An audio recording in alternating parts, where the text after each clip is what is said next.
What you are looking at right now is the German premium tank Leopard 2 Panzer Battalion. Is it worth your money or is it just a scam? Stick to the end to find out. Headshot. This Leopard uses the DM23 shell, as you can see here, as its main round, and being situated at 10.7 in both arcade and realistic battles, it can absolutely shred anything it faces. It also gets heat shells, but I'd recommend sticking to APFSDS as it deals way more damage and it's way more consistent.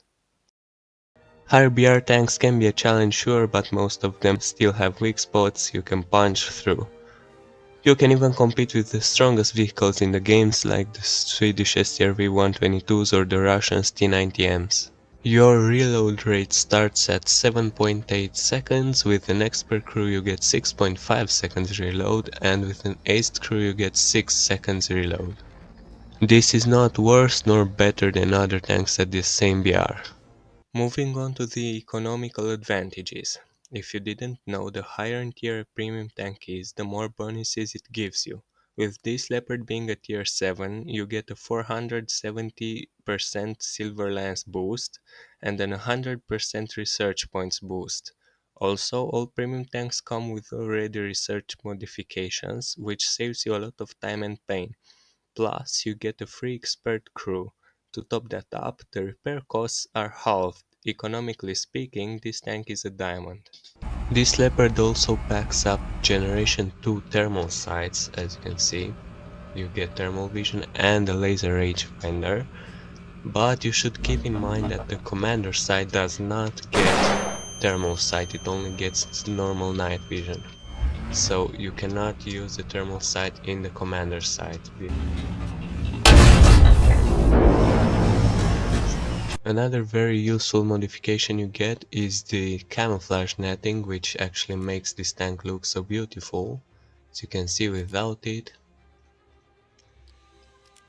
it looks just like a normal Leopard 2A4 and it's not that beautiful. Whereas if you add this, it looks awesome. As a proper MBT, it has a 2-plane stabilizer, as you can see, which means you can fire accurately while moving, and trust me, this thing moves. The stabilizer won't betray you no matter how fast you go. All you need is a steady hand and you'll hit every shot.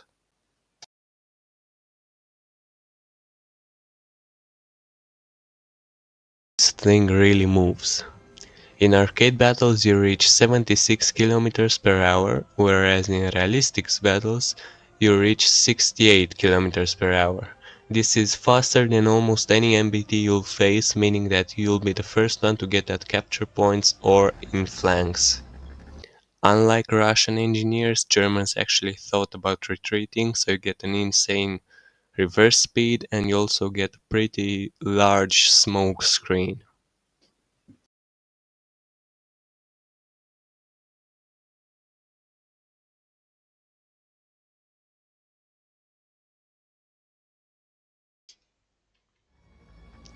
You get the first ammo stowage of 15 shells, which is situated in the back of the turret. If these get hit, you will not die from an ammunition explosion, they will just burn.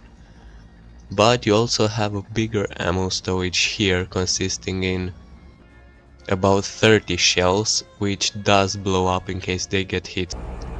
This is how carrying 24 shells with you looks. It's pretty safe and you do not get destroyed by ammunition explosions.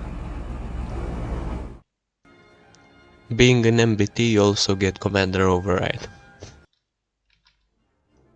This tank only has two main disadvantages. The first one is its battle rating. At the BR level of 10.7 you will meet a lot of professional players and you might find yourself in quite a bad situation when you're fighting them. The second disadvantage is this tank's armor. But on a positive note, its mobility pays off for its armor, so if you play like a light tank, you might actually do great in missions. When it comes to armor, this Leopard is trash. You have weak spots everywhere, you can get penetrated everywhere and at any range. Even at 2000 meters, I can still pen it here. I can still pen its turret. I can still take out the commander and gunner and cannon breach with just one hit. Your high survival chances are angling towards the right, as many players might be tempted to shoot here, which may only kill your loader, and that means your gunner is still alive and you can take the enemy out. Let's talk about lineups now. In the German tech tree, if you want to get to 12.7, you will have a pretty big problem, because the Leopard 4 gives you the highest research bonuses for these tanks and is situated at the BR level 10.7.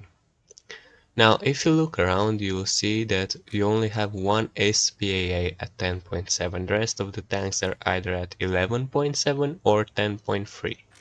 10.3 again. This Leopard though solves that issue. It gives you two main battle tanks at 10.7, and for the third tank you can play whatever you want. What this means is that the premium Leopard is necessary if you do not want to suffer. If you switch to realistic battles, you will find yourself in the exact same situation. You have the Leopard 4 at 10.7, and then you only have 11.0 or 10.3 tanks to pair it up with. Your only options are the premium 10.7 tanks. Now moving on to my personal opinion on this tank. I genuinely love this tank, I've played it a lot, and I think you need to use what it gives you: high speed and pen. As long as you're fast, you will not have any issues dominating lobbies with it. No matter the map, no matter the circumstances, keep being agile, flank a lot, and do not let enemies hit you, or else you're dead.